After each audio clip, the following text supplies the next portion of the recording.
Also tonight, we're hearing from cruise ship passengers from one of the first cruises to set sail with paying customers since the pandemic shut everything down last year.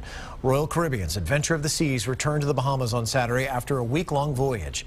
And Fox 13's Jordan Bowen caught up with one couple who was on board. So Jordan, how'd they do? What was their experience like?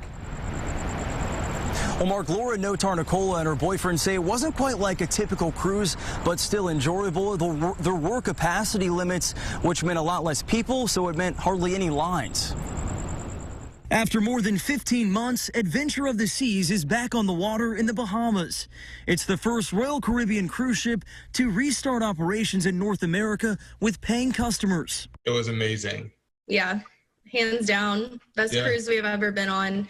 Mostly because of everyone's happiness. Laura Notarnicola and her boyfriend John Fain were among the first few passengers who set sail from Nassau back on June 12th. The crew are always great, but they were just like overly enthusiastic this time and just so happy to like see passengers on the ship, and service was exceptional and it was just amazing. Notarnicola and Fain, who've been on about a dozen cruises, simply couldn't wait any longer. So in order to cruise, they flew to the Bahamas. That's because currently cruises leaving from all U.S. ports are still testing the waters with employee volunteers. To get on board, they had to show their vaccine cards as well as proof of a negative test taken 2 days before. It made us feel more comfortable that there were more vaccinated people on the ship. But I think we still would have gone just because of how much we wanted to get back into cruising. Notarnicola and Fain made it back home to Atlanta Saturday and say throughout their time on the ship, no cases of COVID-19 were ever reported. If you plan to set sail, they say while some aspects are different, the experience is still well worth it. It was still an amazing trip.